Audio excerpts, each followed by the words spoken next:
Bentornati, benvenuti amiche e amici a un nuovo appuntamento di 201 domande e risposte sul vino. Oggi andiamo dalla domanda 181 alla 190, siamo quasi arrivati alla fine, siamo proprio al limite di questo lungo percorso che ci ha tenuti impegnati per oltre 2 mesi. Allora vi ricordo come sempre di iscrivervi al canale Associazione Sommelier a Tavola con Bacco, direi che ce lo meritiamo a questo punto, dopo tutto questo tempo. Cliccare sulla campanella e aspetto le vostre domande come sempre anche successivamente al termine di questi video, è ovvio. Se volete poi seguirci anche online www.atavolaconbacco.it, che è anche l'indirizzo del canale, della pagina Facebook, dove sono già iscritti oltre 7100 fan. Anzi ti consiglio di iscriverti, perché lì veramente troverai tante proposte, tante attività. Passiamo però a questo punto alla domanda numero 181. Oggi vi avviso, parleremo anche di bon ton del vino, quindi di un po' di tradizione, qualche storia che ci regala il vino provenendo da tanti anni fa. Allora, intanto partiamo da qua. Tutto riguarda il bicchiere, le prime domande riguardano il bicchiere. Allora, perché l'ultimo bicchiere bevuto viene detto della staffa? Avete visto, no? Qualche volta succede. Vabbè, prima di andare via, guarda, il bicchiere della staffa, dai, assaggiamolo un altro po' insieme, magari si fa con gli amici, si fa con i parenti, no? Una cosa, ma di solito si fa con gli amici più che altro, perché è una cosa divertente. Dai, prima di andare via, facci assaggiare l'ultimo bicchiere, il bicchiere della staffa. Ecco, questo risale ai cavalieri circa della fine, metà del 1800, quando i signori, diciamo i nobili, andavano nelle locande a cavallo e l'ultimo bicchiere era già che bevevano già che erano fuori dal locale e avevano messo il piede sulla staffa, cioè stavano risalendo a cavallo, e quindi prima di salire a cavallo assaggiavano un ultimo bicchiere prima di andarsene. E può essere anche diciamo, scusate, il padrone di casa, magari, che all'ospite prima di uscire offriva un ultimo bicchiere, praticamente prima di salire sul cavallo, proprio a dargli un augurio di buon viaggio. Quindi beviamoci un bicchiere della staffa a fine pasto, che è sempre una cosa simpatica. Attenzione, non andiamo a cavallo, guidiamo l'auto, quindi attenzione a quanto ne beviamo, o soprattutto quanto ne abbiamo bevuto durante la serata. Allora, ancora sempre parliamo di bicchieri, parliamo di calici. Allora, perché quando brindiamo urtiamo i calici? Ping, facciamo così. Ecco, anche questa qui è una cosa che facciamo in questo modo, no? Urtiamo i calici, che risale al passato, cioè risale addirittura all'antica Roma, cioè non era inconsueto, diciamo, non era difficile che prima di andare via all'ospite gli si offrisse magari un vino, non vi dico adulterato, ma proprio avvelenato.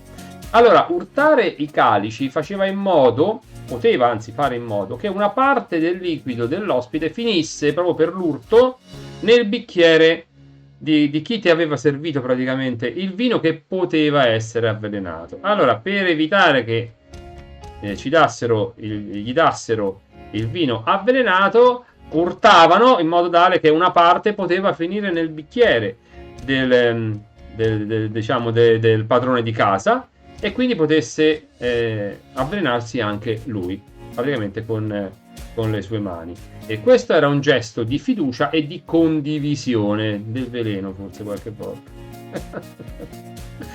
Allora, ancora un'altra domanda, simpatico, perché diciamo alla salute? No, aspetta, qualcuno ha detto no, adesso non si dice più alla salute. Ma io non lo so, a me dire alla salute a me non mi è mai dispiaciuto. Felicità, evviva addirittura, no? In Marina mi pare che dicono evviva, è bellissimo anche questo, no? Allora, anche questa pare che sia una storia di avvelenamenti, ma stavolta andiamo in antica Grecia. Questo è un gesto che faceva invece il padrone di casa, cioè chi era che serviva il vino agli ospiti. Per invitarli a bere, beveva lo stesso vino, ma per primo. Quindi assaggiava il vino e diceva alla salute, e beveva il vino per primo. Questo a dire, guardate, non è avvelenato, è buono. l'ho bevuto io, potete berlo anche voi senza pericolo. Domanda numero 184 e finiamo questa carrellata sulla tavola con il bicchiere in mano, diciamo così. Perché diciamo cin cin? Allora, sentite come ho detto cin cin perché mi ricorda la Cina. Allora, è un suono cinese che deriva da ching ching, ovvero prego, scusate, perdonate, prego, che i marinai inglesi, comunque i britannici, insomma, durante gli anni migliori in cui la Reale Marina commerciava con la Cina, dicevano, ringraziavano praticamente, dicevano prego ai cinesi che gli fornivano praticamente le mercanzie da riportare poi nella madre patria. Era un saluto amichevole, era un cin cin che significava prego, era un saluto amichevole, e poi però questo saluto si è trasformato in un benvenuto, diciamo, un augurio quando siamo praticamente a tavola e brindiamo con i nostri pregiati vini. Adesso lasciamo stare, diciamo, le tradizioni, le storie, miti e leggende, per quanto a me piacciono moltissimo, sono interessanti, e parliamo di qualcosa di più tecnico. Ne ho già parlato anche un pochino io, comunque ho già anticipato qualcosa, ma allora vediamo un po'. Che cos'è il bicchiere da degustazione ISO? In particolare, quando parliamo di vino si parla di ISO 9. Allora, il bicchiere da degustazione ISO è un bicchiere, un calice, che venne inventato da un enologo, Jules Chauvet, mi pare si chiamava, Chauvet, non so se l'ho pronunciato bene, comunque era un enologo francese, alla metà circa degli anni 50. E lui voleva un calice che esaltasse le caratteristiche, le peculiarità del vino, e quindi ne studiò praticamente le misure, che poi vennero codificate negli anni 70, quindi più tardi praticamente, dall'International Standards Organization, che è un'organizzazione che esiste, quindi se lo digitate, la ISO, insomma l'International Standards Organization, la digitate, l'ho fatto io tra l'altro, andate sul sito e vedete che non è neanche se ci sono solamente i bicchieri, ci sono tantissimi strumenti, diciamo così, di misura, di standardizzazione, che sono validi in tutto il mondo, va bene? E questa organizzazione definì le forme e la capacità del bicchiere, inventato dall'enologo Jules Chauvet, l'enologo francese, va bene? Quindi ha definito questi calici a livello internazionale. E proprio per questa organizzazione, al nome dell'organizzazione, questo bicchiere ha preso il nome di calice ISO, e viene utilizzato principalmente la degustazione del vino, e sostituisce quello che può essere, insomma, il taste-vin, l'assaggia vino. Ne esalta le caratteristiche positive ma anche quelle negative, quindi se abbiamo magari difetti o malattie, pensiamo c'è qualcosa che non va, col bicchiere ISO sicuramente questi vengono percepiti nel miglior modo, fermo restando che va bene per la degustazione, va bene per la valutazione del vino, ma poi quando dobbiamo fare il servizio utilizziamo anche i calici giusti, tipo lo spumante, magari ci servirà la frutta, utilizziamo la frutta, se ci serve un ballone usiamo un ballone, eccetera, eccetera. Domanda numero 186, solito consueto appuntamento con la gastronomia: quale vino scelgo per i salti in bocca alla romana? Qui la ricetta è una ricetta, insomma, che è abbastanza simile un po' in tutta Italia, anche perché sono alla romana. Quindi vitello, prosciutto crudo, salvia, quindi tanto profumo, burro con un po' di fondo di cottura, farina, vino bianco secco e un sale e una grattatina, al momento che a me piace, di pepe nero. Quindi quali sono le caratteristiche fondamentali di questo piatto? Profumo dovuto alla salvia, aromaticità dovuto al pepe nero, va bene? E abbiamo carne e prosciutto che mi dà ancora speziatura e mi dà anche sapore, anche abbastanza intenso, va bene?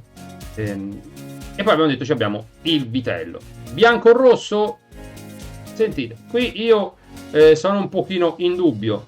Diciamo che mi serve sicuramente un vino che mi pulisca la bocca dall'olio, che abbia una buona aromaticità e persistenza aromatica intensa, mediamente lunga. Grado alcolico non lo farei più alto del 13, massimo 13,5. Mi piacerebbe anche utilizzare un rosato, perché qualche volta un Negramaro rosato o un Lagrein rosato dell'Alto Adige va utilizzato insieme a tutti i meravigliosi altri vini che abbiamo, Sangiovese rosato, eccetera, eccetera, che abbiamo in Italia. Questo penso che potrebbe essere il caso giusto. Se non vi va, utilizziamo un bel bianco, ad esempio un bel friulano Coff del Colli Orientali del Friuli, o un verdicchio dei Castelli di Chiesi, magari classico. Per chi ama i vini rossi, rimaniamo però nel Lazio con un Velletri o un Cesanese del Piglio. Qualcuno mi ha consigliato, parlando anche di questa ricetta, siciliano, un bel frappato per i profumi, no? Soprattutto. Domanda numero 187, che cos'è la mistella? Ne avrete sentito parlare, immagino. Viene utilizzata per la produzione dei vini fortificati, ma anche di liquori e di altri prodotti, sempre ovviamente alcolici. Mi serve per aumentare il grado alcolico senza conferire altro se non eventuale dolcezza. La mistella viene detta anche sifone, è ottenuta da un mosto che abbia un grado alcolico naturale non superiore a 12%, e questo mosto viene reso infermentescibile, cioè che non possa rifermentare, aggiungendo acquavite non aromatica, va bene? Quindi non deve essere aromatica, se no gli aggiunge ovviamente profumi, o alcol etilico buon gusto, che porti praticamente questo prodotto, praticamente mosto, a un grado alcolometrico che non sia superiore a 22 gradi e non inferiore al 16% di alcol. Questa è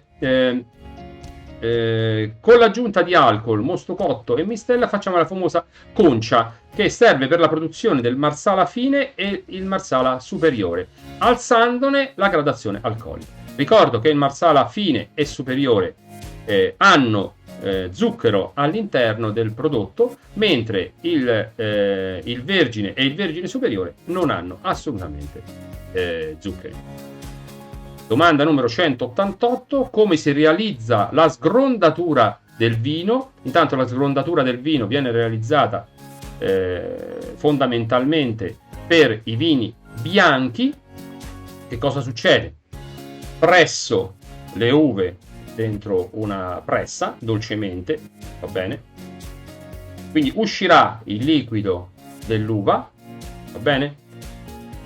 Ma io andrò a raccogliere solamente il liquido, la parte solida, va bene? La vado a togliere, quindi i raspi e le bucce, diciamo così, le vinacce le vado a togliere, e poi dopo successivamente il mio mosto andrà a essere andrà a fermentare praticamente e creerà il mio vino bianco.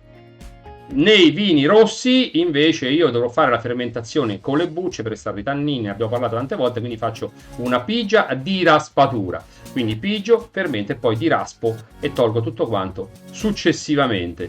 Quindi è una sorta, diciamo, di sgrondatura, ma come sgrondatura viene intesa soprattutto per i vini bianchi, perché viene fatta prima della creazione del vino, quindi quando non facciamo macerazione con le bucce, quindi togliamo la parte solida, lasciando praticamente da sola la parte liquida che mi creerà poi il mio mosto fiore. Domanda numero 189, il termine finale di bocca cosa indica? Allora, il finale di bocca è quello che ci resta dopo aver assaggiato il vino e averlo deglutito.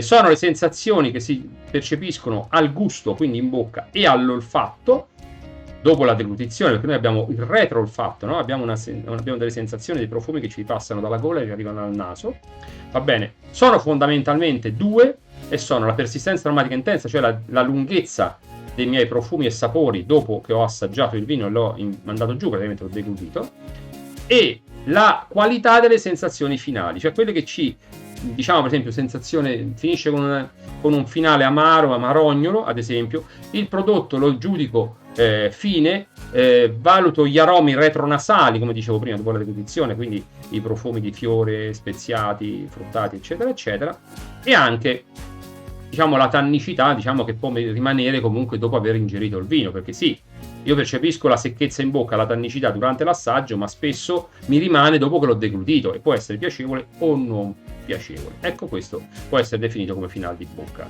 Domanda numero 190. Dove si svolge la viticoltura eroica? Allora, come viticoltura eroica definiamo tutti quegli allevamenti delle viti fatti in condizioni disagiate.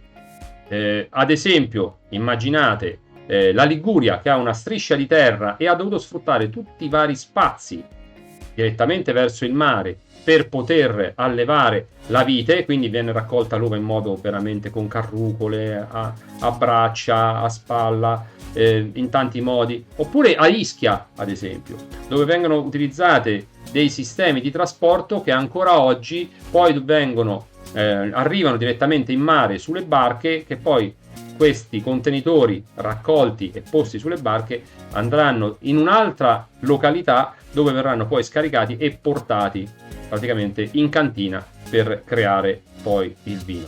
Quindi sono condizioni particolarmente disagiate, dove veramente il lavoro dell'uomo è fondamentale dappertutto, ma qui il lavoro dell'uomo è ancora di più, sono condizioni in cui si fatica davvero molto. Vini fantastici. Quando sentite parlare di viticoltura eroica, tenete conto che più o meno dovrebbe essere quello che vi ho detto io. Poi chiaramente ci stanno anche altri disagi, ad esempio in Valle d'Aosta viene fatto in alta collina, ad esempio magari al freddo, oppure viene fatta una raccolta molto bassa, quindi alle volte ci si mette in ginocchio addirittura sdraiati sotto la vite per raccogliere l'uva. Quindi dove ci stanno questi disagi importanti dovuti al terroir, dovuti alle condizioni atmosferiche, le condizioni diciamo culturali e così via. Allora, anche oggi abbiamo terminato il nostro appuntamento. Io vi ricordo ancora una volta per farci contenti, farci felici del lavoro che svolgiamo in questo settore divulgativo, diciamo di cultura, spero così, che poi ci aiuti anche a crescere e a prendere sempre cose magari nuove e ad apprezzare sempre di più il nostro meraviglioso vino. Iscrivetevi al canale YouTube dell'Associazione Sommelier a Tavola con Bacco, fate le vostre domande scrivendole nei commenti qui in basso, vi risponderò appena leggo, appena possibile. www.atavolaconbacco.it. Come potete ringraziarci? È molto semplice, mi piace qui in sotto. Grazie, vi aspetto al prossimo video. Ciao a tutti.